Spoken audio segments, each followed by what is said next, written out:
혹시 요즘 들어 사람을 만나는 게 예전 같지 않다고 느끼신 적 있으신가요? 젊을 때는 친구들과의 모임이 즐겁고 에너지를 주던 시간이었습니다. 그런데 어느 순간부터는 굳이 만나지 않아도 괜찮다는 생각이 들기 시작했습니다. 약속이 잡히면 며칠 전부터 마음이 무거워지고 취소할 핑계를 생각하게 되는 자신을 발견하기도 하죠. 많은 분들이 이런 변화를 느끼면서 스스로에게 묻습니다. 내가 성격이 변했나? 내가 이기적이 된 건가? 사람들이 싫어진 건가? 이런 걱정 때문에 죄책감을 느끼는 분들도 계십니다. 하지만 말씀드리고 싶습니다. 이것은 아주 자연스러운 현상이라는 것을요. 심리학과 뇌과학에서도 충분히 설명할 수 있는 이유가 있습니다. 나이가 들면서 우리 몸과 마음이 변화하고 삶의 우선순위가 달라지는 건 당연한 일입니다. 오늘은 나이가 들수록 사람 만나기가 귀찮아지고 심지어는 싫어지기까지 하는 5가지 이유를 차근차근 풀어드리겠습니다. 각각의 이유를 이해하고 나면 여러분은 스스로를 더 이상 탓하지 않게 될 겁니다. 오히려 이 변화가 지금 나에게 필요한 것이 무엇인지 알려주는 신호라는 걸 깨닫게 되실 거예요. 끝까지 들어보시면 그래서 내가 요즘 이런 기분이었구나 하고 마음이 한결 편해지실 겁니다. 그럼 시작하겠습니다. 1. 에너지가 줄어드는 순간. 나이가 들면서 가장 먼저 체감되는 건 바로 체력과 집중력의 한계입니다. 여러분도 경험해 보셨을 겁니다. 오랜만에 친구들을 만나 저녁 식사를 하고 집에 돌아오면 온몸이 무겁게 느껴지는 그 순간을요. 젊을 땐 밤새 이야기를 나눠도 금방 회복이 되었습니다. 다음 날 아침 일어나면 또 멀쩡했죠. 그런데 이제는 같은 시간을 보내고도 다음 날까지, 어떨 땐 이틀까지 피곤함이 이어집니다. 왜 그럴까요? 우리 뇌는 대화와 집중에 생각보다 훨씬 많은 에너지를 씁니다. 상대방의 말을 듣고 이해하고 적절한 반응을 찾고 표정을 읽고 분위기를 파악하는 모든 과정이 뇌에게는 고된 작업입니다. 특히 여러 사람이 모인 자리에서는 더욱 그렇습니다. 누가 무슨 말을 했는지 기억해야 하고 대화의 흐름을 따라가야 하며 때로는 듣고 싶지 않은 이야기도 귀 기울여야 하니까요. 나이가 들수록 이런 인지적 자원이 금방 고갈됩니다. 뇌의 처리 속도가 느려지고 여러 정보를 동시에 다루는 능력이 떨어지는 건 자연스러운 노화 과정입니다. 그래서 예전엔 쉽게 했던 일들이 이제는 더 많은 노력을 필요로 하게 됩니다. 실제로 이런 분을 만나본 적이 있습니다. 72세 박영자님이라는 분인데요. 30년 넘게 초등학교 교사로 일하셨던 분입니다. 은퇴 후에도 동창 모임을 빠지지 않고 참석하셨다고 합니다. 그런데 최근 몇 년 사이 변화가 생겼습니다. 모임에 다녀오면 머리가 지끈거리고 온몸이 천근만근이 되는 겁니다. 집에 돌아와서는 소파에 누워 꼼짝도 하기 싫을 정도였죠. 다음 날에도 기운이 없어서 아무것도 하지 못하고 하루를 보냈습니다. 처음엔 몸이 아픈 건가 싶어 병원도 다녀오셨지만 특별한 이상은 없었습니다. 그분은 고민 끝에 모임 횟수를 줄이기 시작했습니다. 한 달에 2~3번씩 나가던 걸 한 번으로 줄였습니다. 그리고 모임 시간도 점심때로 바꾸고 2시간 이상은 자리에 있지 않기로 마음먹었습니다. 또 모임 다음 날은 아무 약속도 잡지 않고 집에서 쉬는 시간으로 정했습니다. 이렇게 바꾸고 나니 훨씬 나아졌다고 합니다. 모임도 예전처럼 즐길 수 있게 되었고 일상생활에도 무리가 가지 않았습니다. 무엇보다 스스로에게 실망하지 않아도 되니 마음이 편해졌다고 하셨어요. 여러분은 어떠신가요? 사람을 만나고 난 후 유난히 피곤하다고 느끼신 적이 있으신가요? 이건 게으름이 아닙니다. 의지의 문제도 아닙니다. 우리 몸이 보내는 정직한 신호입니다. 이제는 에너지를 아껴 써야 할 때라는 신호죠. 그렇다면 어떻게 해야 할까요? 해결책은 생각보다 간단합니다. 첫째, 큰 모임보다 소규모 만남을 선택하십시오. 10명이 모이는 자리보다 2명, 3명이 모이는 자리가 훨씬 덜 피곤합니다. 대화에 집중할 수 있고 내 페이스대로 이야기할 수 있으니까요. 둘째, 모임 후에는 반드시 휴식 시간을 확보하십시오. 약속을 연달아 잡지 마시고 모임 다음 날은 가볍게 보낼 수 있도록 계획을 세우는 겁니다. 셋째, 모임 전날 충분히 쉬는 것도 중요합니다. 피곤한 상태에서 사람을 만나면 더 힘들어집니다. 컨디션을 최대한 끌어올리고 나가는 게 좋습니다. 넷째, 정기적인 운동으로 기초 체력을 유지하십시오. 걷기, 스트레칭, 가벼운 체조 같은 것만으로도 충분합니다. 체력이 받쳐주면 사람을 만나는 일도 한결 수월해집니다. 에너지가 줄어드는 건 자연스러운 일입니다. 중요한 건 그 에너지를 어디에 쓸 것인가를 선택하는 겁니다. 모든 모임에 참석할 필요는 없습니다. 정말 소중한 사람들과의 시간에 집중하면 됩니다. 이 관계의 효용이 달라진다. 두 번째 이유는 관계의 효용이 달라진다는 것입니다. 젊을 때는 많은 사람을 알아두는 게 필요했습니다. 친구도 많아야 하고 인맥도 넓어야 하고 새로운 기회도 만들어야 했죠. 직장 생활을 하면서 자녀를 키우면서 살아가는 데 필요한 관계망을 만들어야 했습니다. 그래서 조금 힘들어도 사람들을 만났습니다. 별로 친하지 않아도 모임에 나갔고 관심 없는 이야기에도 고개를 끄덕였습니다. 언젠가 도움이 될 수도 있으니까요. 그게 사회생활이고 어른의 역할이라고 배웠습니다. 하지만 인생 후반부에 들어서면 상황이 달라집니다. 이미 나를 지탱하는 기본적인 관계망은 형성되어 있습니다. 오랜 세월 함께한 배우자가 있고 다 큰 자녀들이 있고 수십 년을 알고 지낸 친구들이 있습니다. 이제 새로운 사람을 굳이 만나지 않아도 인생은 충분히 굴러갑니다. 오히려 새로운 만남이 갈등과 스트레스로 이어질 가능성이 더 큽니다. 서로를 잘 모르니 오해가 생기기 쉽고 가치관이 다르면 부딪히기도 합니다. 그런 에너지를 쓸 이유가 점점 줄어드는 겁니다. 심리학에서는 이를 사회정서적 선택 이론이라고 부릅니다. 나이가 들수록 사람들은 새로운 관계보다 기존의 친밀한 관계에 더 큰 가치를 둡니다. 남은 시간이 한정적이라는 걸 인식하면서 정말 의미 있는 관계에 집중하게 되는 거죠. 68세 최민수님의 이야기를 들려드리겠습니다. 이분은 평생 사람을 좋아하는 성격이었습니다. 직장 생활할 때도 동료들과 자주 어울렸고 은퇴 후에는 등산 동호회, 사진 동호회, 봉사 모임까지 여러 곳에서 활동하셨습니다. 그런데 70세가 가까워지면서 변화가 생겼습니다. 동호회 모임에 나가는 게 점점 부담스러워지기 시작한 겁니다. 새로 들어온 회원들과 어색한 인사를 나누고 관심도 없는 주제로 이야기를 맞춰주는 게 피곤하게 느껴졌습니다.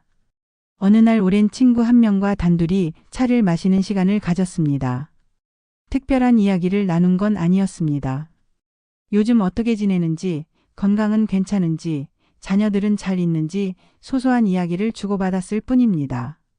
그런데 그 시간이 너무 편안하고 좋았습니다.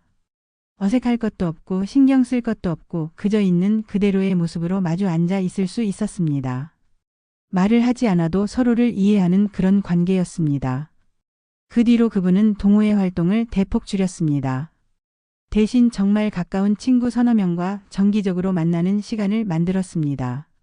한 달에 한 번씩 돌아가며 만나 밥을 먹거나 산책을 합니다. 모임 인원은 줄었지만 만족도는 훨씬 높아졌다고 합니다. 깊고 안정적인 관계가 마음을 더 편하게 해주기 때문입니다. 수십 년을 알고 지낸 사람 앞에서는 있는 그대로의 모습을 보여도 괜찮습니다. 실수해도 말을 더듬어도 같은 이야기를 반복해도 이해해 줍니다. 이런 관계 속에서 우리는 진짜 쉴 수 있습니다. 여러분에게도 그런 사람이 있으신가요? 억지로 맞추지 않아도 편안한 그런 사람 말입니다. 이 시기에는 많은 인맥을 만드는 것보다 기존의 소중한 사람들과의 관계를 깊게 다지는 게 훨씬 중요합니다. 폭보다 깊이가 필요한 시기입니다. 그러면 어떻게 실천할 수 있을까요? 첫째, 한 달에 한 번이라도 소중한 친구에게 먼저 연락하십시오. 그냥 안부 전화 한 통이면 됩니다. 오래된 관계는 자주 만나지 않아도 금방 회복됩니다. 둘째, 새로운 모임은 선택적으로 참여하십시오. 무조건 나가지 말고 정말 내가 즐거울 것 같은 모임인지 먼저 생각해보는 겁니다. 거절하는 것도 용기입니다. 셋째, 기존 관계를 깊게 만드는 시간을 가지십시오. 오랜 친구와 함께 옛 사진을 보거나 추억을 나누거나 서로의 근황을 깊이 있게 이야기하는 시간 말입니다. 관계의 수가 아니라 질이 중요합니다. 100명의 아는 사람보다 진심으로 기댈 수 있는 한 사람이 더 큰 힘이 됩니다. 3. 갈등을 피하는 지혜. 세 번째 이유는 갈등을 피하고 싶다는 마음입니다. 사람이 모이면 의견 차이는 피할 수 없습니다. 정치 이야기가 나올 수도 있고 자녀 교육 방식에 대한 논쟁이 벌어질 수도 있고 돈 문제로 다툴 수도 있습니다. 젊을 때는 이런 논쟁이 때로는 성장의 기회이기도 했습니다. 다른 관점을 배우고 생각의 폭을 넓히고 토론을 통해 발전하는 과정이었죠. 하지만 나이가 들면 갈등이 더 이상 도움이 되지 않습니다. 오히려 마음만 상하고 관계만 틀어지고 며칠 동안 기분이 안 좋아집니다. 이미 인생에서 중요한 가치관은 확립되어 있고 지금 와서 누군가의 설득으로 바뀔 일도 없습니다. 특히 요즘처럼 사회적으로 의견이 양극화된 시대에는 더욱 그렇습니다. 정치 성향, 세대 차이, 사회 문제에 대한 시각이 조금만 달라도 대화가 날카로워집니다. 가족끼리도 이런 문제로 다투는 시대입니다. 74세 이상훈님의 경험을 들려드리겠습니다. 이분은 원래 토론을 좋아하는 분이었습니다. 젊었을 때부터 독서 모임, 시사 토론 모임에 열심히 참여했고 다양한 의견을 나누는 걸 즐겼습니다. 은퇴 후에도 동네 경로당에서 열리는 시사 토론 모임에 빠지지 않고 나갔습니다. 그런데 몇 년 전 선거 시즌에 일이 터졌습니다. 정치 이야기가 나오면서 모임 분위기가 점점 뜨거워졌고 결국 두 분이 크게 다투는 일이 벌어진 겁니다. 목소리가 높아지고 인신공격성 발언까지 오가면서 분위기가 험악해졌습니다. 그분은 중재하려고 했지만 오히려 양쪽 모두에게 섭섭한 소리를 들었습니다. 그날 집에 돌아와서도 계속 그 일이 머릿속을 떠나지 않았고 며칠 동안 잠도 제대로 못 주무셨다고 합니다. 그 뒤로 토론 모임에 나가는 게 두려워졌습니다. 또 그런 일이 벌어지면 어떡하나 하는 불안감이 생긴 겁니다. 결국 그 모임을 그만두기로 결심했습니다. 대신 새로운 활동을 찾기 시작했습니다. 동네 공원에서 아침마다 만나는 산책 모임에 참여하게 되었습니다. 이 모임에서는 주로 건강 이야기, 날씨 이야기, 손주 이야기 같은 가벼운 주제로 대화를 나눕니다. 정치나 사회 이슈는 암묵적으로 피하는 분위기입니다. 처음에는 너무 얕은 대화만 나누는 것 아닌가 싶었습니다. 그런데 시간이 지나면서 이게 훨씬 편하다는 걸 깨달았습니다. 산책을 하면서 가볍게 인사를 나누고 웃고 서로 안부를 묻는 것만으로도 충분히 좋았습니다. 굳이 깊은 토론을 나눌 필요가 없었습니다. 지금은 산책 모임이 하루의 활력소가 되었다고 합니다. 갈등 없이 사람들과 어울릴 수 있고 기분 좋게 하루를 시작할 수 있으니까요. 여러분도 비슷한 경험이 있으신가요? 사람을 만났다가 기분만 상하고 돌아온 적 말입니다.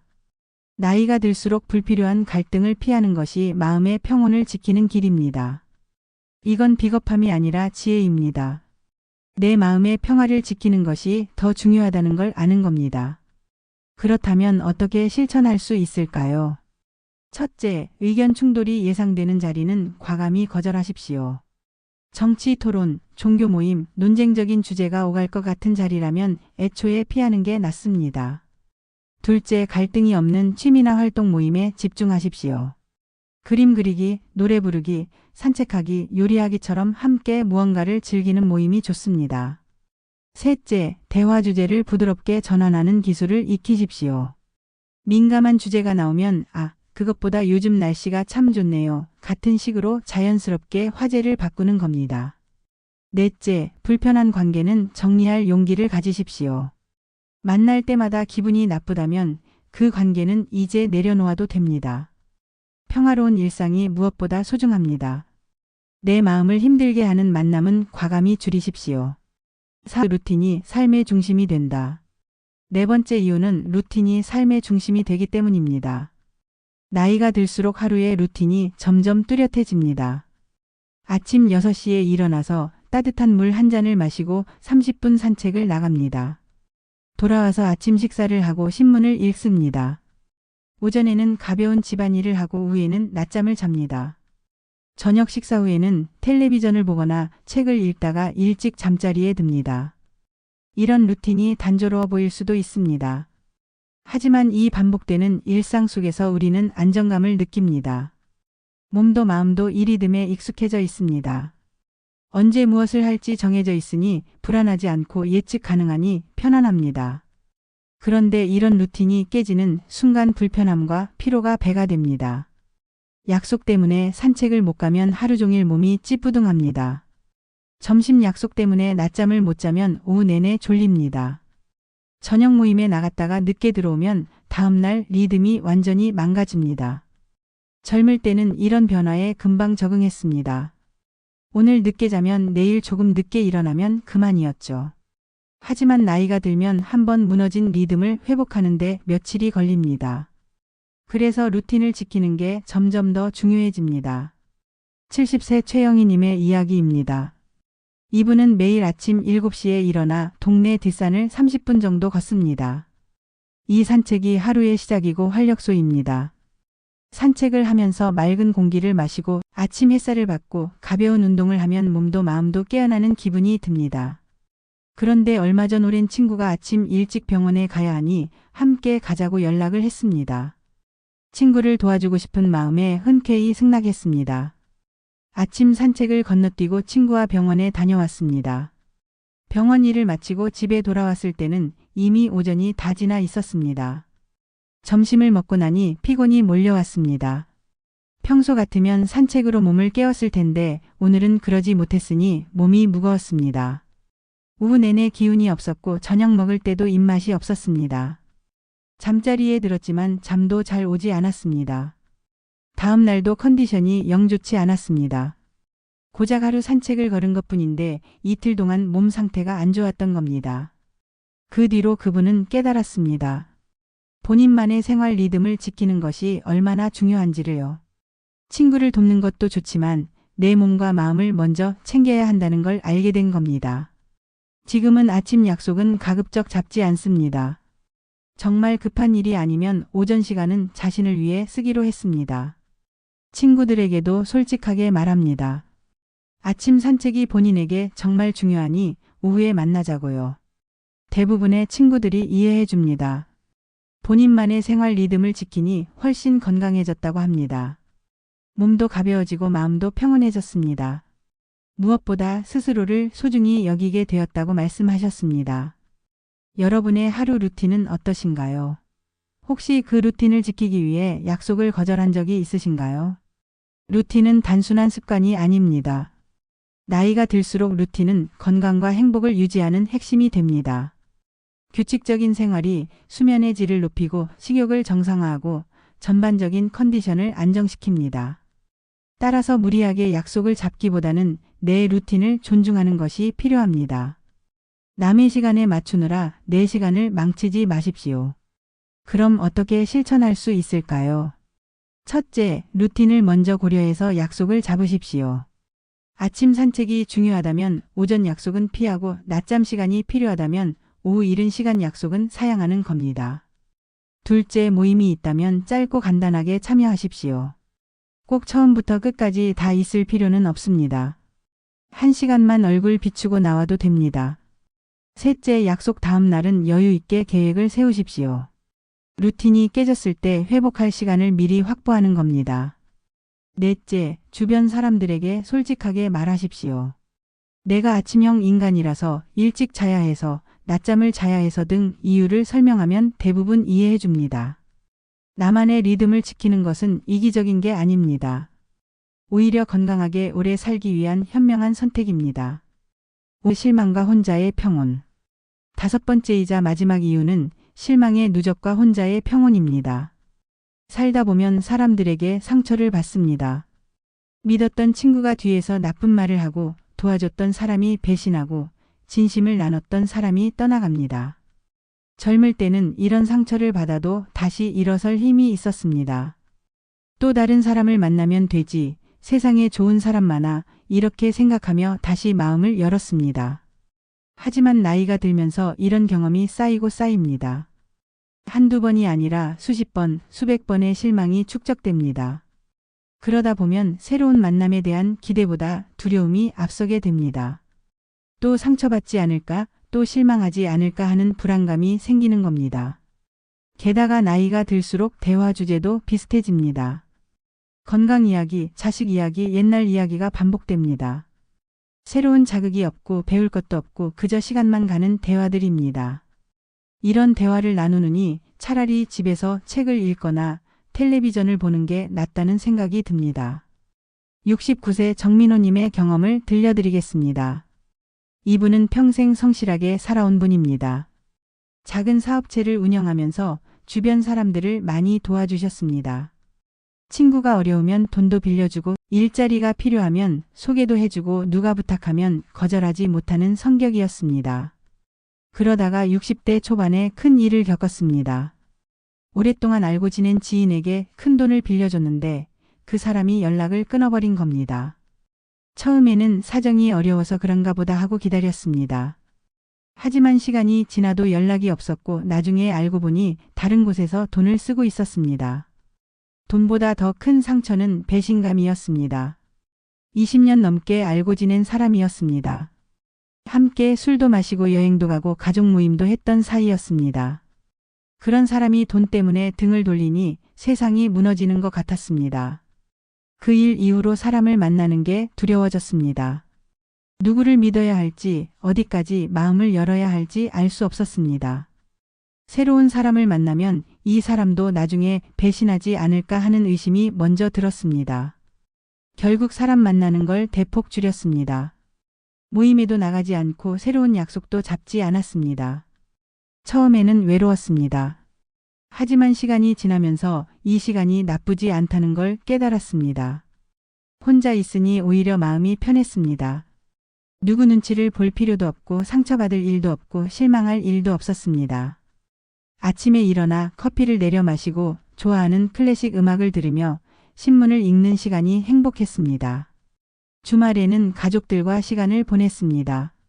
손주들과 놀아주고 배우자와 산책을 하고 함께 영화를 봤습니다. 이렇게 정말 소중한 사람들하고만 시간을 보내니 삶이 훨씬 단순해지고 평화로워졌습니다. 지금은 새로운 사람을 만날 생각이 전혀 없다고 합니다. 지금 있는 사람들만으로도 충분히 만족스럽고 혼자 보내는 시간도 소중하기 때문입니다. 외로움이 아니라 선택된 평화라고 표현하셨습니다. 실제로 연구 결과를 보면 나이가 들수록 혼자 있는 시간의 만족도가 높아진다고 합니다. 젊을 때는 혼자 있으면 외롭고 불안했지만 나이가 들면 혼자 있는 시간이 오히려 충전의 시간이 되는 겁니다. 혼자서 할 수 있는 일들도 많습니다. 책을 읽고 음악을 듣고 그림을 그리고 글을 쓰고 정원을 가꾸고 요리를 하고 산책을 합니다. 이런 활동들은 누군가와 함께하지 않아도 충분히 즐겁고 의미 있습니다. 여러분은 혼자 있는 시간을 어떻게 보내시나요? 혹시 외롭다는 이유만으로 원하지 않는 모임에 나가고 계시지는 않으신가요? 혼자 있는 것과 외로운 것은 다릅니다. 혼자 있어도 충만할 수 있고 사람들과 함께 있어도 외로울 수 있습니다. 중요한 건 내가 선택한 시간인가 하는 겁니다. 물론 모든 관계를 끊으라는 이야기는 아닙니다. 다만 질 낮은 관계로 시간을 낭비하지 말고 정말 소중한 사람들에게 집중하라는 의미입니다. 그럼 어떻게 실천할 수 있을까요? 첫째, 신뢰할 수 있는 소수의 인연에 집중하십시오. 가족, 오랜 친구, 진심으로 나를 아끼는 사람들과의 관계를 더 깊게 만드십시오. 둘째, 혼자서 즐길 수 있는 활동을 찾으십시오. 취미를 개발하고 관심사를 탐구하고 나만의 시간을 풍요롭게 만드는 방법을 찾으십시오. 셋째, 고독을 긍정적으로 받아들이십시오. 혼자 있는 시간을 외로움이 아니라 자유로 생각하십시오. 나를 돌아보고 쉬고 재충전하는 소중한 시간입니다. 넷째, 새로운 관계에 신중하십시오. 무조건 경계하라는 게 아니라 시간을 두고 천천히 사람을 알아가라는 겁니다. 다섯째, 과거의 상처를 내려놓으십시오. 과거의 상처를 준 사람 때문에 현재의 좋은 사람까지 밀어내지 마십시오. 하지만 동시에 무리해서 새로운 관계를 만들 필요도 없습니다.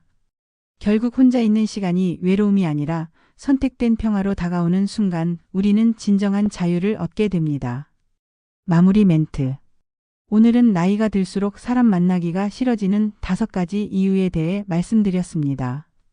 첫째, 에너지가 줄어들기 때문입니다. 체력과 집중력의 한계를 인정하고 소중한 곳에 에너지를 쓰는 지혜가 필요합니다.